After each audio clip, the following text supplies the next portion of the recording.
사도행전 20장 17절에서 38절 길어요. 짧게 읽을까 싶었는데 이 구절은, 이 단락은 다 읽어야겠다 싶어서 여러분들 선택했어요. 길긴 하오나 저와 여러분이 한 절씩 교독하시면서 자, 이제 나를 향한 메시지, 지금 이런 시국적 상황 속에서 나를 향한 메시지 한번 같이 들어볼게요. 17절 제가 읽습니다.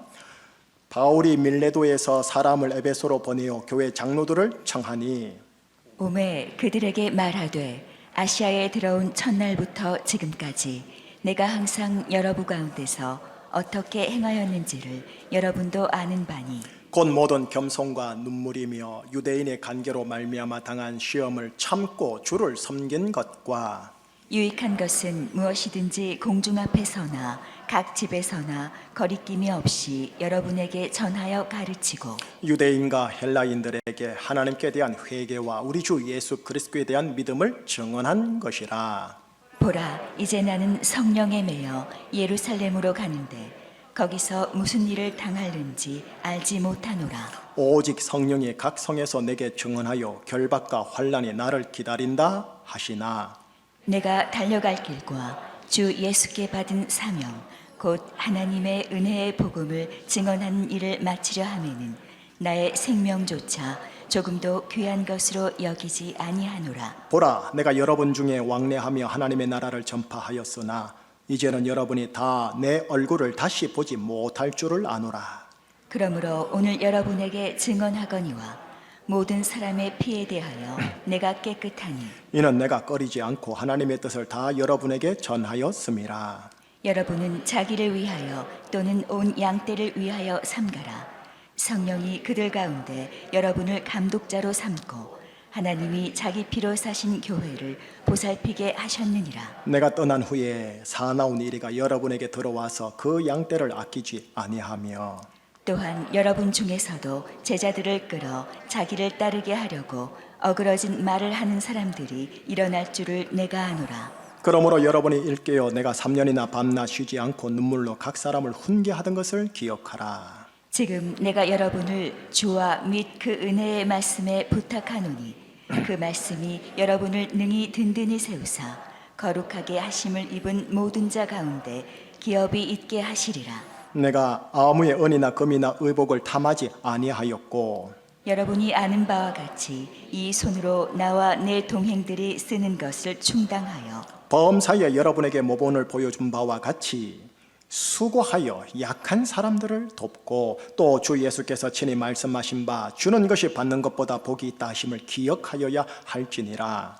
이 말을 한 후 무릎을 꿇고 그 모든 사람들과 함께 기도하니 다 크게 울며 바울의 목을 안고 입을 맞추고 다시 그 얼굴을 보지 못하리라 한 말로 말미암아 더욱 근심하고 배에까지 그를 전송하니라. 아멘. 하나님 아버지, 사도행전 20장 17절에 38절의 말씀을 함께 상고하고자 합니다. 선포하고자 합니다. 나누고자 합니다. 이 속에 녹아져 있는 나를 향하신 하나님의 메시지가 성령의 감동하심을 따라 여기 계신 한 분 한 분에게 크게 울려지고 들려지게 하여 주시옵소서. 예수 그리스도 이름으로 기도합니다. 아멘. 충신이여, 하나님의 은혜를 알고 하나님의 은혜를 알게 하라 라는 설교 제목을 따라 오늘 본문 함께 나누겠습니다. 여러분 길게 읽으셨어요. 오늘 읽은 본문은 사도 바울의 고별 설교입니다. 에베소 교회를 세우고 그곳에 장로를 세운 후 이제 그분들과 헤어져야 할 때가 이렇구나 하고 그들을 불러 마지막 당부를 하는 대목이 오늘 말씀 본문입니다. 바울은 이들의 만남이 이제 생애의 마지막 만남임을 성령의 계시로 알고 있습니다. 또 앞으로 그의 삶은 로마를 향한 여정이 될 텐데 가는 곳마다 결박과 환난이 있음을 성령이 알려줌으로 알고 있는 상황입니다. 그렇다 보니 여러분, 이 긴 고별 설교 안에는 지금 바울의 마음이 많이 담겨져 있습니다. 동시에 오늘 나를 향한, 우리를 향한 하나님의 메시지가 그 속에 싹 녹아져 있어요. 그러니 오늘 설교를 통해 그 녹아진 메시지를 쏙 뽑아내가지고 여러분에게 한 4가지 정도로 싹 나누도록 하겠습니다. 여러분, 요즘 제 마음 안에 2가지 생각이 계속 상주하여 왱 하고 돌아가고 있습니다. 그 2가지 생각 중에 한 가지 생각은 뭐냐? 주님의 재림이 내 살아 생전에 온다며 요 생각이에요. 요 생각이. 또 하나의 생각은 뭐냐면 주님의 재림 전에 내가 죽는다면, 아니 오늘 밤에 심장마비로 내가 죽는다면, 이 두 생각이 내 속에서, 제 속에서 계속 맴돌아요. 그리고 이 두 생각이 저에게 하나의 질문으로 이렇게 귀착이 되더라고요. 그 하나의 질문이 뭐냐, 내 남은 생에 어떻게 살아야 하나, 내가 지금 나이가 땡땡인데 이제 남은 생애를 이 제주에서 혹은 다른 데서든지 내가 정말 어떻게 살아야 하나, 이 질문이요. 육신상에 먹고 사는 문제로서 어떻게 살아야 하나라는 생각이 대부분의 사람들이 하는 현실적인 생각인데, 이 생각과 이 질문과 결이 좀 다르게 해요. 태어난 인생 어떻게 살아야 하나님 보시기에 그리고 나 스스로도 제대로 살았다 할 수 있을까? 그 삶 살다가 주님의 재림을 맞이하든가, 그 삶 살다가 내가 하늘께로 돌아가든가 해야 되는데 도대체 어떻게 살아야 한단 말인가, 이 질문요. 바울 사도는 자신의 생전에 예수님이 재림한다고 철떡같이 믿었어요. 그래서 그는 결혼도 안 하고 미혼으로 그의 전 삶을 세계 복음 전파에다 완전히 올인을 합니다. 초기 서신을 읽어보면 데살로니가 전서, 후서를 읽어보면 그 대목이 기록되어 있어요. 그런데 노년에 이르러서야 주님 재림보다 자신의 죽음이 먼저겠구나라는 것을 알게 되고, 주님 재림이 딜레이 될 수도 있겠구나, 이 느낌을 받았어요. 그래서 말기 서신인 디모데전서, 후서, 디도서에 그런 내용들이 쏙 기록되어 있어요. 오늘 본문에 에베소 교회 장로들을 향한 고별 설교가 기록되어 있는데, 이 설교 안에는 가만히 보면 예수님의 재림과 자신의 죽음, 이 두 모두를 긴박하게 의식하면서 메시지를 전하고 있다는 게 느껴져요. 그래서 여러분, 오늘 본문 본격적으로 들어가기 앞서서 그리스도를 따르고자 하는 우리 제주충신교회 산부예배 그리스도인 여러분들에게요, 신앙생활로 광야 여정을 이곳 제주에서 가실 때 바울과 함께 또 저와 함께 두 가지를 의식하자 하는 것으로 시작하려고 합니다. 하나는 뭐냐, 예수님의 재림을 의식하자라는 것, 또 하나는 뭐냐, 자신의 죽음을 의식하자라는 것. 이 두 사건은 언제 어디서 어떻게 나에게, 우리에게 올지 모릅니다. 이게 공통점입니다. 그러니 늘 의식하면서 내 생각 속에 상주하게 하면서 돈 버셔야 됩니다. 바벨 문화 속에 들어가셔야 합니다. 이 두 사건에 대한 생각과 의식이 하나의 질문으로 딱 귀착이 되어져요. 여러분하고 저에게 똑같은 질문이에요. 뭐냐, 내 나이 땡땡인데 내 남은 생에 이제 정말 어떻게 살아야 하나, 지금까지 돈 번다고 헉헉거리며 살아왔는데 이거 계속 살아가겠지만 정말로 어떻게 살아야 하나, 이거 제주에서, 이 질문요.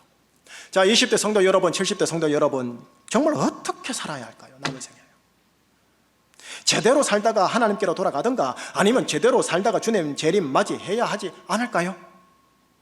이 질문요. 이 질문 문제 제기를 붙들고 이제 바울의 고별 설교 속으로 들어가서 하나님의 메시지 싹 쏟아냅니다. 첫 번째, 어떻게 살아야 할 것인가? 어떻게 살아야 할 것인가에 대한 그 첫 번째가 19절에서 저는 발견하고 싶어요. 19절에 되어 있습니다. 자막으로도 보일 겁니다. 19절입니다. 네. 모든 겸손과 눈물이며 유대인의 간계로 당한 시험을 참고 주를 섬겼노라. 자막을 보시면 노란 걸로 제가 네 가지 단어에다가 표시를 해놨어요. 겸손, 눈물, 참음, 섬김. 이것이 바울이 어떻게 살았는지 보여주는 단어입니다. 또한 에베소 교회 장로들조차도 우리 사도 바울 선생님이 맞아, 저렇게 사셨어, 저렇게 산 게 맞아 라고 할 정도로 인정받을 정도였어요. 저는 이 구절을 보면서 바로 예수님이 연상되어졌어요. 어떤 예수님이냐, 나는 온유하고 겸손하니 나의 멍에를 메고 내게 배우라, 그리하면 네 마음이 쉼을 하더리라 말씀하신 예수님. 또한 육체 위에 계실 때에 하나님 아버지에게 심한 통곡과 눈물로 간구와 소원을 올리신 예수님이요. 모든 일에 우리와 똑같이 시험을 받으신 이로되 죄는 없으신 예수님, 늘 시험에 빠지는 우리를 그렇기에 이해하고 동정해 주시는 예수님. 마지막으로 어떤 상황에서도, 심지어 하나님의 부재적 상황일 수도 있다라는 십자가상에서도 아버지에 대한 섬김의 예를 다 하신 예수님. 예수님에게 뭐가 보이느냐? 겸손, 눈물, 참음, 아버지에 대한 섬김이요. 겸손, 눈물, 시험, 참음, 섬김. 그런데 세상을 가만히 보면요, 겸손 대신에 스스로 높임, 자고를, 눈물 대신 쾌락과 웃음을, 시험을 참음 대신 보복과 복수를요, 섬긴 대신 완장질과 부림을 추구하고 지향합니다. 십자가에 달리신 예수님은 무엇을 추구하고 지향하는지, 세상은 무엇을 추구하고 지향하는지 우리는 알 수 있는 대목이죠. 여러분, 이 두 가지 앞에서 선택은 여러분 각자의 몫이에요. 목사님, 장로님, 집사님, 권사님, 성도님, 알아서 선택하세요. 아무리 족속의 신을 섬길는지 여호와를 섬길는지 오늘 택하라. 오직 나와 내 집은 여호와를 섬기겠노라. 죽기 직전 여호수아가 남아있는 장로들과 백성들에게 말한 것처럼 오늘 본문은 지금 나에게, 우리에게 담임 목사의 입술을 통해 전합니다. 세상의 가치를 추구하고 지향하는지, 아니면 예수님의 가치, 곧 바울이 따른 가치를 추구하고 지향하는지, 얘들아, 제주에서 충신교회 성도들아, 너희들이 택해라. 이렇게. 어떻게 살아야 할까요? 물론 돈은 버는 거고요. 어떻게 살아야 할까요? 여러분들의 삶에 이 19절요, 겸손, 눈물, 다음 세 번째, 시험은 없기를 정말 하지만 뭐 어쩔 수 없어요. 시험을 참음, 그리고 섬김. 이 예수님의 가치가 세상의 가치보다 조금 더 우위에 있기를 먼저 주님 이름으로 축복합니다. 두 번째요, 어떻게 살아야 하나? 어떻게 살아야 하나? 33절이 들어왔어요. 33절 자막에 보면은 내가 아무의 은이나 금이나 의복을 탐하지 아니하였다, 이렇게 사도 바울이 살았대요. 내가 아무의 은이나 금이나 의복을 탐하지 아니하였노라.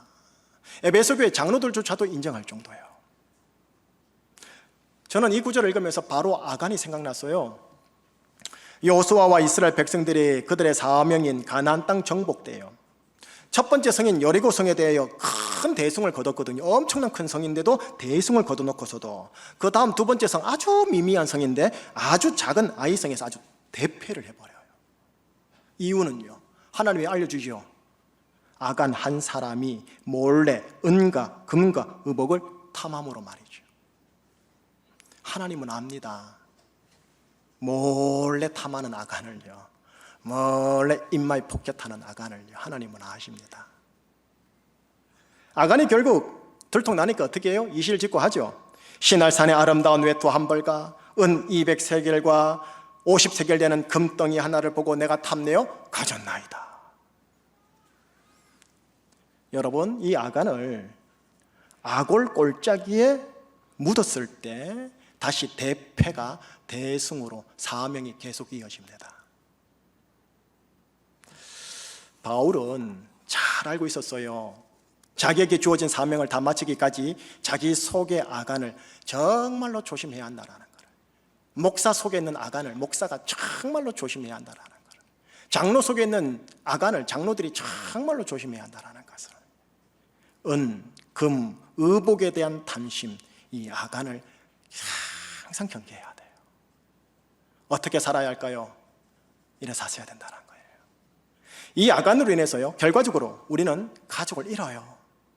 형제간의 의가 상해요. 형제간의 원수가 되고 성도들은 두말할 것 없이 원수가 되고요. 심지어 탐한 이유가 뭔데요? 돈, 땅 때문 아닙니까? 근데 돈과 땅도 잃어버려요. 감정과 마음은 거친 광야, 퍽퍽한 광야 그 자체가 되어져요. 하나님의 말씀은 이 탐심을요, 이 탐욕을 윤리적으로 접근하지 않아요. 도덕적으로 접근하지 않아요. 유교적으로 접근하지 않는다고요. 영적으로 탐심을 하나님이 진단하세요. 이렇게 해요. 탐심은 우상숭배니라. 골로새서 3장 5절 말씀요. 여러분, 우상숭배요, 하나님 대신에 탐심이라는 자기 욕망을 섬기는 영적인 죄예요. 이 탐심의 만족을 위하여 하나님께 비나이다 하는 그 죄예요. 우상숭배는 예언서에 기록되어 있듯이 하나님 앞에서 가장 무거운 죄 중에 하나입니다. 문제는 이 탐심이, 이 탐욕이 내 안에 의욕이라는 이름으로 교묘히 내 속에서 공존한다는 거예요. 탐심, 탐욕, 의욕, 아리까리합니다. 분별하는 능력이 필요해요. 또한 내 밖에서는 자본주의 핵심 단어인 자산, 소비라는 이름으로 이 탐욕을 계속 부추깁니다. 아간, 내 속에 또 다른 자아라고도 할 수 있는 아간을 여러분 사명의 인생길, 열심히 가는 인생길 속에서 아골 골짜기에 계속 묻으셔야 될 겁니다. 이 녀석은 3일 만에 부활하고 하루 만에 부활해요. 계속 묻으셔야 할 겁니다. 담임 목사부터 묻어야 됩니다. 교회에 10년, 20년 되고 개척교회 가지고 교회 건물 커지면 오너십이라는 이름으로 자기 거화해야 합니다. 인마이 포켓합니다. 이것 때문에 사명이 무너지고 열심히 사는 게 무너지는 겁니다. 세 번째, 어떻게 살아야 할까요? 저는 35절이 또 들어왔어요. 좀 길죠? 범사에 여러분에게 모본을 보여준 바와 같이 수고하여 약한 사람들을 돕고 또 주 예수께서 친히 말씀하신 바 주는 것이 받는 것보다 복이 있다 하심을 기억하여야 할지니라. 제가 노란 글씨로요 가운데 돕다 그리고 주다 이렇게 표시를 해놨죠. 여러분 바울의 인생은요 그의 인생의 자산이 많든 적든 항상 돕는 것, 주는 것으로 인생을 살아간 것 같아요. 에베소 교회 장로들도 인정할 정도로. 저는 이 구절을 대하면서 예수님의 비유 속 선한 사마리아인이 떠올랐어요. 길가에 강도 만난 자가 거반 죽어갑니다. 제사장이 훅 지나갑니다. 레위인이 훅 지나갑니다. 그런데 제사장 레위인이 저 사람은 하나님 앞에서 죄인이야 부정하다고 정죄했던 한 사마리아인이 강도 만난 자를 만나 힘 닿는 대로 어떻게 하느냐? 돕습니다. 지금 호주머니에 있는 대로 비용을 줍니다. 예, 돕고 줍니다. 성경신학자들은 이 사마리아인을 이렇게 말합니다. 이 사마리아인은 예수님을 예표하는 자라고. 여러분, 오늘날에 여러분들과 우리 그리스도인들이 돕는 자일 때, 주는 자일 때 그는 그 부분만큼 예수님을 예표하는 자가 되는 거예요. 목사님, 있어야 돕기도 하고도 주기도 하는 거지요. 죄가 없는데요. 예수님의 말씀으로 그분에게 화답할게요. 집사님, 지극히 작은 것에 충성된 자가 큰 것에도 충성한답니다. 집사님, 지극히 작고 보잘것없는 것처럼 보이는 것에서부터 돕고 주시기를 바라는 거예요. 지극히 작은 것부터 줄 알아야 합니다. 알사탕 하나부터 주시라는 소리예요. 감사합니다, 이 말 한마디부터 먼저 주시라는 소리예요. 죄송합니다, 이 말부터 먼저 주시라는 소리예요. 자, 약간 가상 설정입니다. 하나님의 말씀에 근거한 약간 가상 설정입니다. 만약에 앞에 있는 제가요 하나님 아버지라면요, 제가 하나님 아버지라면 여러 아들들이 있을 거 아닙니까? 그런데 그 아들 중에 자기 것만 챙기는 아들놈은 내 눈에 보여요. 그게. 근데 내 아들입니다. 내 아들이고 내 족보에서 팔 수도 없고 유산도 나눠주겠지만 또 내 집에 들어오게 하겠지만 진짜 걔는 얄미운 아들이에요. 그래서 이 애비가 그냥 안 주고 싶어요. 네 것 네 알아서 챙기라는 거죠. 뭐 네 잘 챙기네, 네 거 알아서 네가 잘 챙기라고. 그런데 또 다른 아들이 있는데 그 아들이 여러 아들들을 이 애비 마음으로 잘 챙겨주는 게 제 애비 눈에 보이면요 그 아들이 대견해요. 그래서 어떻게 해요? 다른 아들들 몰래 불러가지고 인마이 포켓 한 내용 안에서 잘 챙겨줘요. 야, 니만 알아라 하시고요. 여러분, 아가는 몰래 자기 것 챙기는 욕심쟁이 아들이었어요. 반면에 우리 하나님 아버지는 아들을 몰래 챙겨주는 아버지예요. 여러분, 여러분과 제가 돕고 주는 아버지의 부전자전이어야 돼요. 도움으로 줌으로 예수님을 예표하는 자가 되시기를 축복하는 거예요. 어떻게 살아야 하나? 돕는 자로, 줍는 자로, 사마리아인으로 예수님을 예표하는 자로, 애비처럼 아버지처럼 몰래 챙겨줄 줄 아는 사람처럼 부전자전이시기를 축복하는 거예요. 끝으로 네 번째예요. 여러분, 네 번째라고 하지만 이게 가장 중심이 있는 답이에요. 이 답을 뼈대로 삼고 방금 전에 말했던 세 가지를 이렇게 둘러 치면 됩니다. 그러면은 어떻게 살아야 하나라는 질문에 가장 중심이 있는 답 24절인데 24절은 저는 같이 읽어주시면 좋겠어요. 아니, 나레티 지사님과 같이 읽어주세요. 자, 시작. 내가 달려갈 길과 주 예수께 받은 사명 곧 하나님의 은혜의 복음을 증언하는 일을 마치려 하면은 나의 생명조차 조금도 귀한 것으로 여기지 아니하노라. 가운데 보시면 제가 하나님의 은혜라는 단어에다가 노란색 표시해놨죠. 그럼 밑줄 끈 거 있죠.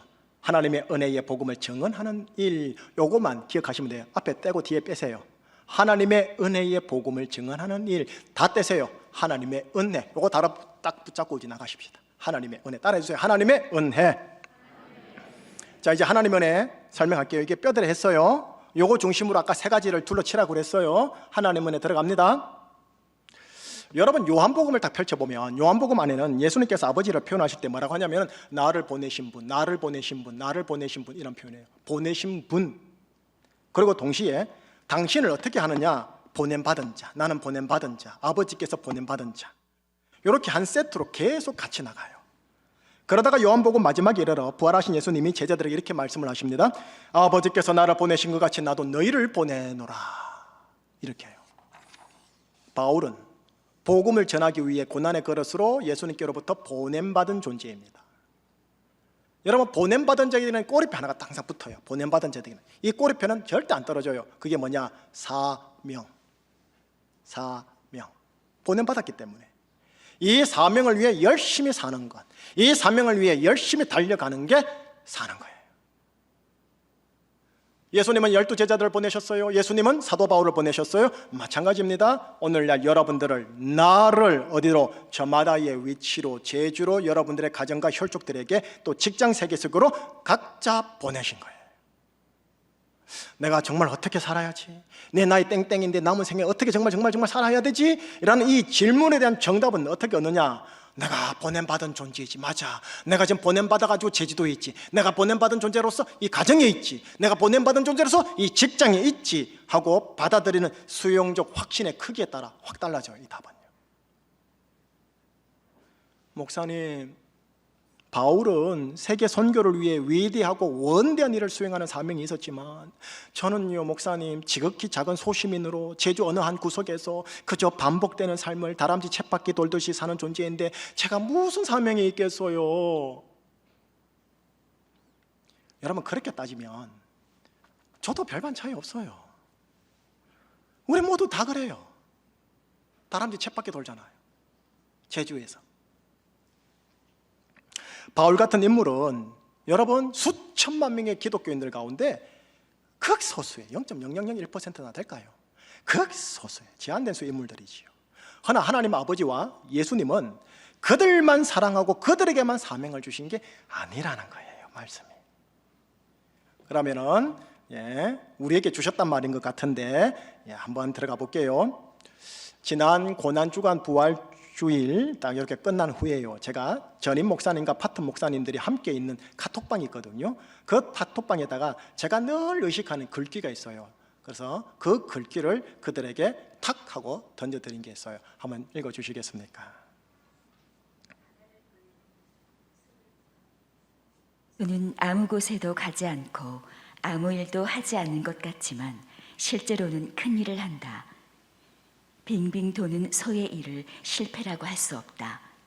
소는 방아의 곡식을 보상받지 않지만 주인은 큰 선물을 받으며 소가 수고하여 만든 것을 누린다.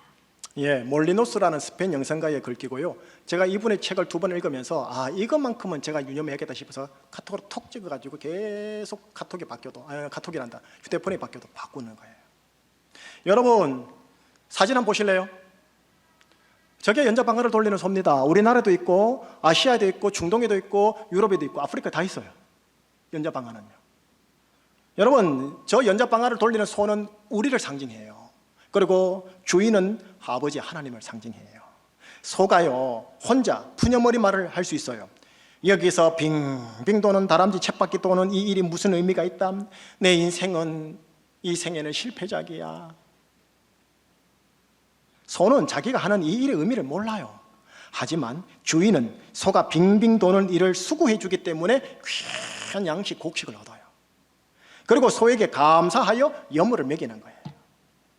목회자들이 각자의 위치에서, 우리 담임 목사만 중요합니까? 아니잖아요. 각자의 위치에서 저마다의 일들을 묵묵히 연자방아 돌리듯이 묵묵히 해주기에 우리 교회 사역이 은혜 가운데 돌아가는 거 아닙니까? 뿐입니까? 봉사하는 성도님들 다 그런 거 아닙니까? 주인을 위해 방아를 돌리는 소인 거죠. 뱅뱅 다람쥐 쳇바퀴 도는 거예요. 무의미한 것 같아요. 여러분, 사명이라는 단어는 거창하지 않아요. 물론 거창한 분들도 있긴 있어요. 하지만 대부분의 압도적인 그리스도인들은 각자 보내어진 곳에서 방아를 빙빙 돌리는 소와 비슷한 처지예요. 우리가 무슨 열방을 책임집니까? 제주 하나만 책임져도 허허거리는데요. 이렇게 사는 게 무슨 의미가 있담이라고 생각하는 것과 나의 빙빙 도는 이 일에 하나님이 주신 사명이 있는 거구나 하고 생각하는 것에는 주인에게는 큰 차이가 없는데요, 소 당사자에게는 엄청난 차이가 생겨버려요. 무슨 차이? 어떻게 살 것인가? 돈을 벌긴 벌지만 어떻게 제대로 살 것인가? 이게 달라져 버려요. 자, 이제 다시 하나님 말씀으로 들어가 볼게요. 앞에 떼고 뒤로 뺍니다.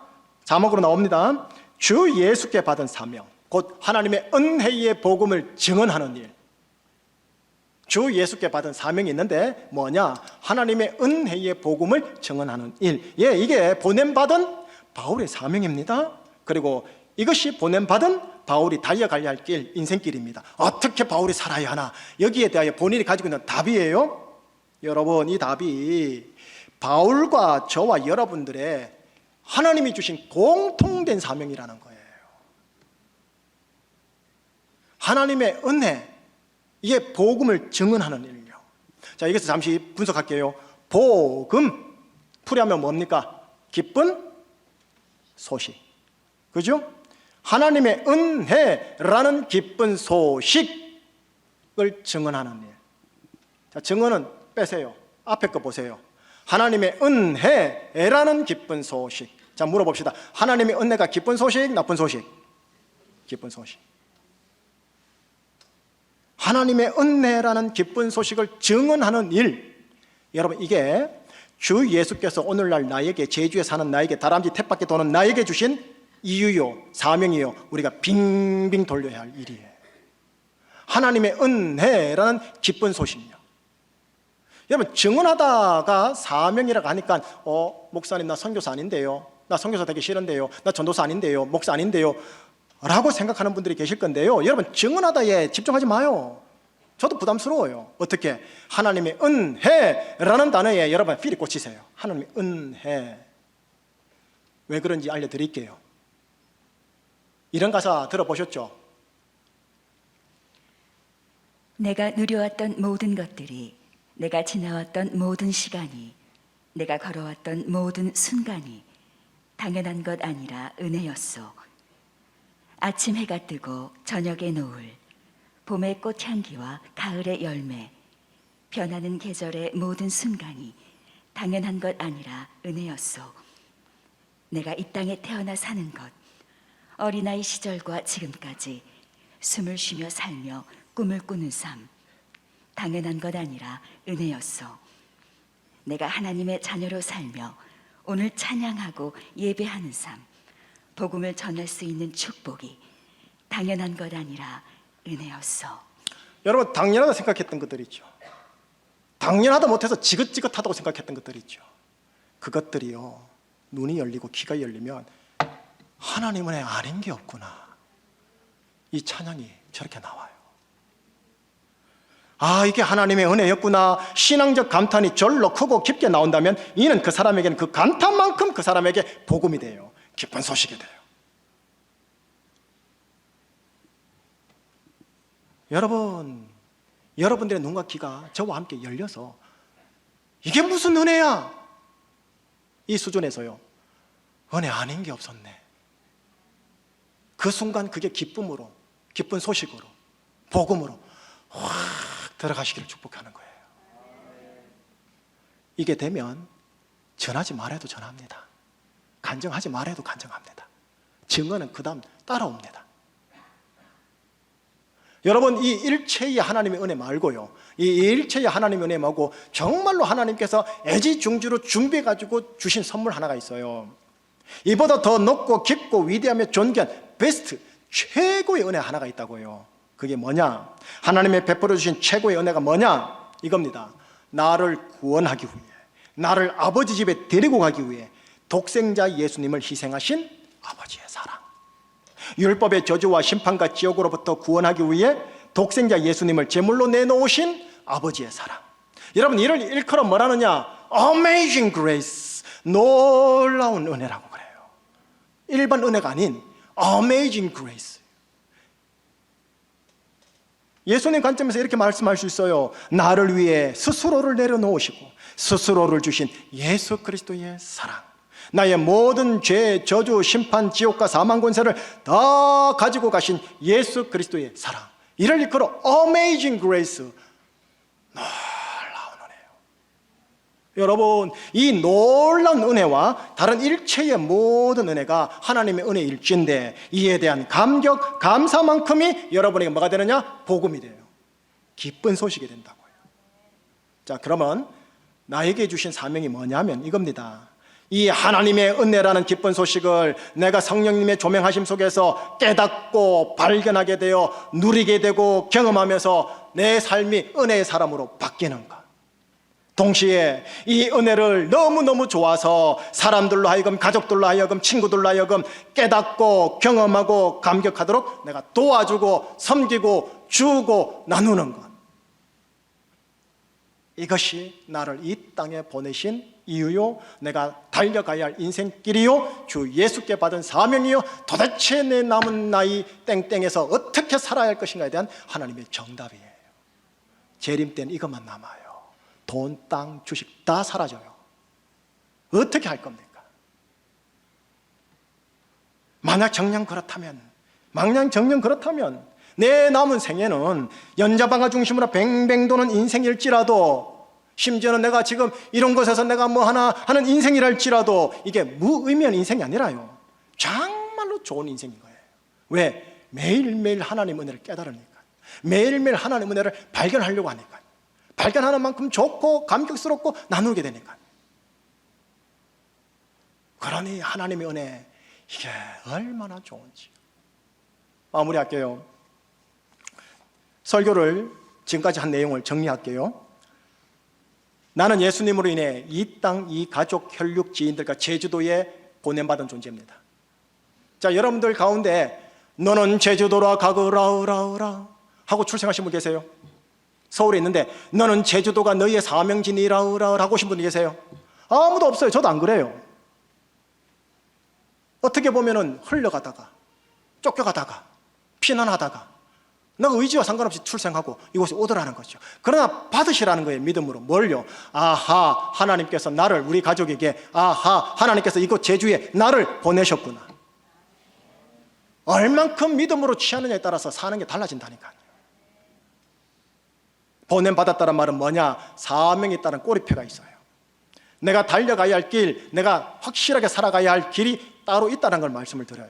어떻게 살아야 하나라는 질문에 대하여 하나님께서 원하시는 정답이 따로 있다는 거예요. 하나님이 원하시는 정답은, 주 예수님께서로부터 우리가 받은 사명은 뭐냐? 하나님의 은혜라는 기쁜 소식을 발견하고 깨닫고 듣고 이해함으로 경험하고 누리고, 그 다음 너무 좋아서 그거를 직간접적으로 증언하고 나눠주고 보여주고 주는 거예요. 핵심이 뭐냐? 증언이 아니라니까요. 하나님의 은혜. 여러분, 하나님께서 하나님의 은혜에 대해서 너무 모르실까봐 우리 성도들에게 콕 집어가지고 하나님의 은혜는 이거다 하고 유치원 애들 밥 먹이듯이 먹인 구절이 있어요. 고린도서 8장 9절이 자막으로 나와요. 우리 주 예수 그리스도의 은혜를 너희가 알거니와, 정말 압니까? 우리 주 예수 그리스도의 은혜를 너희가 정말 알거니와, 부유하신 이로써 너희를 위하여 가난하게 되심은 그의 가난함으로 말미암아 너희를 부유하게 하려 하심이라. 가난과 결핍은 은혜가 아니에요. 부유함이 은혜예요. 그러나 착각하지 마세요. 번영신학으로 물질 축복을 하려고 하는 게 아니지 않습니까? 물질만의 이야기가 아니에요. 여러분의 인품이 부유해야 돼요. 여러분의 정서가 부유해야 돼요. 여러분의 멘탈이 부유해야 돼요. 여러분의 관계가 부유해야 돼요.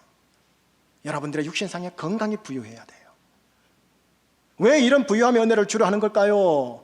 혼자 먹고 잘 살으라고요? 기복주의 형식으로 살으라고요? 그럴 리가 있겠습니까? 주님이 또 콕 집어가지고 은혜 주신 이유와 목적을 분명하게 알려주세요. 고린도서 9장 8절요.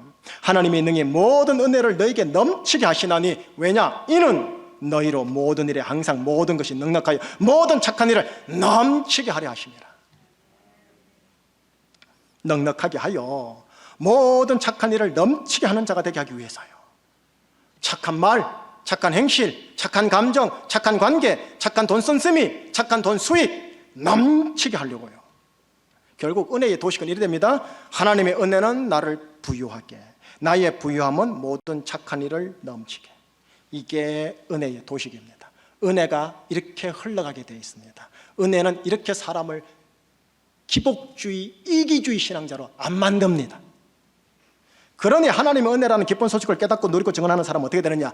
약한 자를 돕지 않을래야 않을 수가 없습니다. 약한 자를 돕습니다. 주는 것이 받는 것보다 복이 있다는 주님 말씀대로 선한 사마리아인으로 바뀝니다. 생각이 바뀝니다. 감정이 바뀝니다. 아무의 은이나 금이나 의복을 인마이 포켓 탐하지 않습니다. 아간처럼 몰래 탐욕 부리지 않습니다. 주님 아시거든요. 모든 게 하나님의 은혜이다 보니까 내가 몇만 평 얻은 것, 이 수익 얻은 것, 이 사업 얻은 것 내가 한 것 같죠? 아니요. 하나님의 은혜이다는 걸 알다 보니 어떻게 해요? 그 사람은 겸손 안 할래요? 안 할 수가 없어요. 있어도 겸손해요. 있어도. 그리고 아픔과 공감과 위로의 눈물이 있습니다. 인생의 눈물을 알아요. 하나님의 은혜에 희망을 걸고 주어진 시험이 있거든요. 예수 잘 믿어도 시험이 있거든요. 연단이 있거든요. 시험을 참으며 어떤 상황에서도 은혜의 하나님을 신뢰하며 섬깁니다. 부르신 곳에서 나 예배자로 성공하리라. 낮이나 밤이나 내가 예배자로 성공하리라. 실족했다고 장기 휴가 가는 게 아니고요. 뭐가 보입니까? 은혜 받은 자에게 겸손, 눈물, 참음, 섬김 다 보이잖아요. 은혜가 사람을 이래 만들어요. 은혜가. 이게 오늘 설교 내용과 메시지예요. 여러분, 이 은혜에 쪄셔야 됩니다. 목사가 이 은혜가 없으면 설교가 날카로워요. 텐션, 긴장을 일으켜요. 마사지가 아니고 뼈 불어나요. 부러지게 해요. 하물며 은혜의 아버지가 아니면, 은혜의 엄마가 아니면 가면 가족들한테 긴장이 일으켜요. 은혜를 모르는 목사, 은혜를 말하지만 은혜를 알지 못하는 목사, 여러분 있을 수 있다라는 거예요. 이렇게 끝내봅니다. 내베게토 선교단체의 모토가 있습니다. 그리스도를 알고 그리스도를 알게 하라. 좋죠? 그리스도를 알고 그리스도를 알게 하라. 저는 오늘 본문의 근거에 이렇게 바꾸고 싶어요. 충신이요, 하나님의 은혜를 알고 하나님의 은혜를 알게 하라.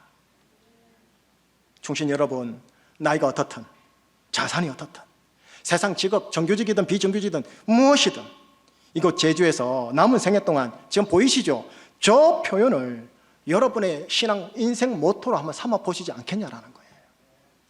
그래, 내 인생 속에서 하나님의 은혜를 내가 알아가야지. 말씀 속에서, 찬양 속에서, 사건 속에서 하나님의 은혜를 알아가야지 하면 걸림돌이 디딤돌 된다니까요. 저 관점에서 가족들을 만나고 형제 혈육들을 만나는 거예요. 그래, 내가 하나님의 은혜로 바라봐야지. 저 관점에서 돈을 모으고 돈을 제대로 사용할 줄 알아야 돼요. 저 관점으로 웰컴 투 하우스데이 때 은혜가 필요한 자들을 조심스럽게 젠틀하게 잘 모셔보자라는 거예요. 하나님의 은혜를 발견하고 깨닫고 알아감으로 감격하는 인생이시기를, 다른 이들에게 하나님의 은혜를 알게 하는 인생이시기를 예수 그리스도 이름으로 여러분의 생애를 축복합니다. 함께 찬양 고백해요. 나를 지으시니가 하나님, 나를 부르시니가 하나님, 나를 보내시니도 하나님, 나의 나 된 것은 다 하나님의 은혜라. 이 찬양 함께 찬양 고백하시겠습니다. 나를 지으신 하나님,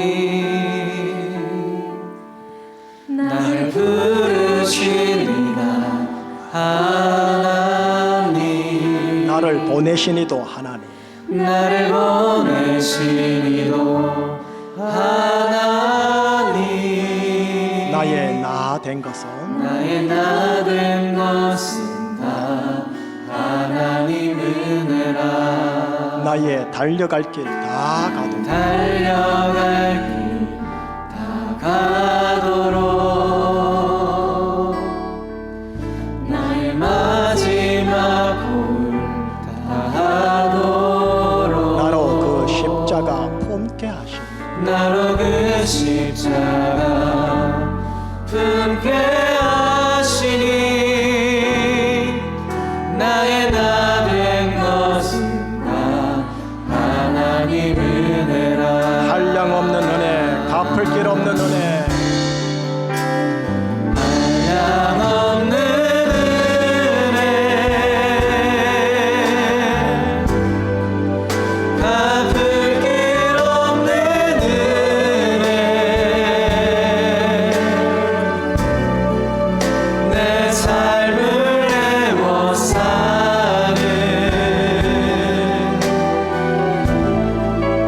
하나님의 은혜.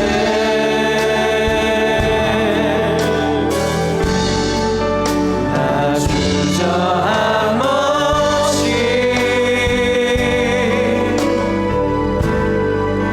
그 땅을 밟음도 나를 붙드시는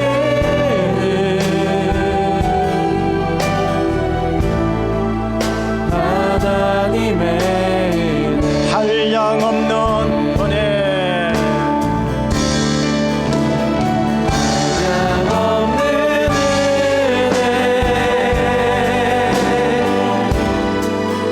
갚을 길 없는 은혜,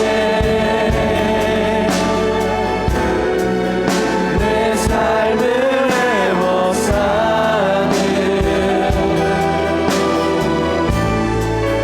하나님의 은혜.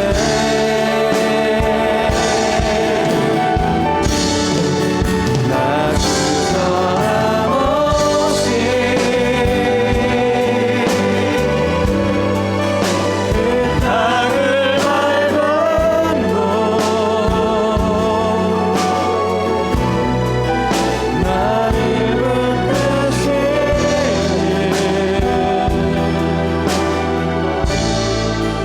하나님의 은혜.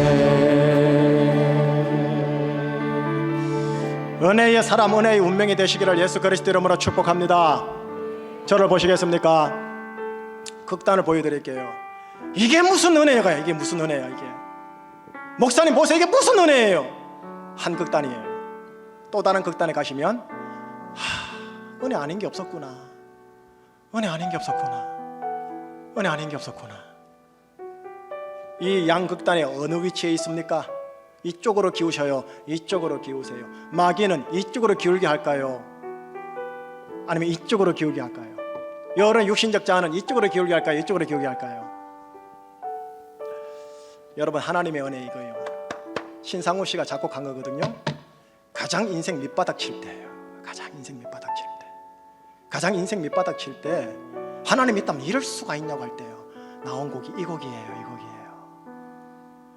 이분이 52살에 간암으로 죽었어요. 제 나이에, 딱 제 나이. 죽을 줄 누가 알았습니까? 드라마 OST에서 유명한 작곡가였고 CCM에서도 유명한 작곡가였고 이 사람 곡 안 들어간 사람이 없었을 정도였는데요. 근데 하나님이 데려가시네요. 언제 죽을지 몰라요. 그죠? 근데 은혜.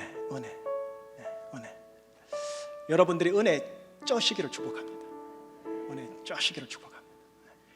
에베소 교회에 놀라운 교회를 우리가 만들어 가야 되겠는데 그러기 위해 가장 중요한 건 은혜입니다. 은혜. 예수 그리스도 놀라운 은혜, 십자가 복음의 놀라운 은혜가 핵심 알맹이, 아시겠죠? 그리고 그 주위에 일체의 은혜들, 이게 여러분들의 눈과 귀가 열려가지고 여러분의 남편과 아내 귀에 탁 열려가지고 여보, 당신이 나한테 주신 하나님의 은혜의 선물이네, 이 간증이 나타나기를 예수님 이름으로 축복합니다. 한번 기도해요. 시간이 많이 가서 정말 죄송한데, 하나님 제 눈과 귀를 열어주세요. 지금까지 살아온 게 은혜라고 목사님을 통해서 말씀을 하시는데 동의가 되는 것도 있고 동의가 안 되는 것도 제법 있고 하여튼 그렇습니다. 하나님 제 눈을 열어주세요. 제 눈을 열어줘서 하나님 보시는 그 눈으로 하나님께서 나에게 은혜를 베푸셨구나, 하나님 정말 알게 해주시고 제가 믿음으로 이 모든 게 은혜였구나 고백하겠사오니 하나님 저를 은혜로 거듭나게 하여 주옵소서. 은혜의 사람, 은혜의 가정으로 저와 우리 가정을 하나님 터치 만져 주시옵소서. 한번 합심하여 기도하겠습니다. 기도하시겠습니다. 하나님 양없는 은혜 가득 길 없는 은혜 내 삶을 내워싸는 하나님의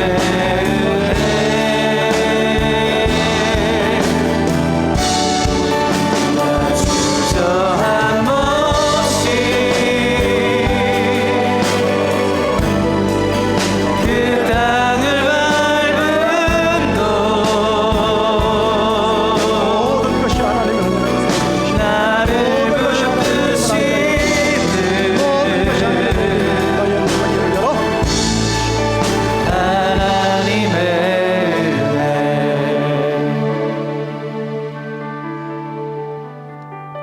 성도들을 누르고 있는 악하고 더러운 흑암의 장막들이여 예수 이름으로 파쇄될지어다. 모든 눈과 귀를 가로막고 있어서 상처밖에 보지 못하게 하고 부정적인 것만 보이게 하는 모든 어둠의 장막들이여 예수의 이름으로 파쇄될지어다. 오 성령님, 성령님의 강한 조명의 빛으로 진리의 빛으로 밝히 비춰주셔서 시력이 회복되게 하여 주시고 나의 하나님 귀가 열려지게 하여 주셔서 오 하나님 모든 것이 하나님의 은혜였군요. 은혜 아닌 게 아니요 없었군요. 살아 숨쉼이 은혜요, 심장 뛴이 은혜요, 모든 혈관에 움직이는 것 은혜요, 먹고 뒤로 배설하고 나머지 소화되는 것 하나님의 은혜라는 것 오 하나님 보게 되는군요. 이 은혜에 쩔고 이 은혜에 감사하고 무엇보다도 나를 지옥 가지 않게 하시고 예수님 독생자 예수님의 십자가 보혈로 구원하여 주시고 넌 내 아들이다 내 딸이다 칭하여 주신 은혜 하나님 감사합니다. 주여 이 은혜의 사람으로 우리 교회를 세워 주옵소서. 예수 그리스도 이름으로 기도합니다. 아멘.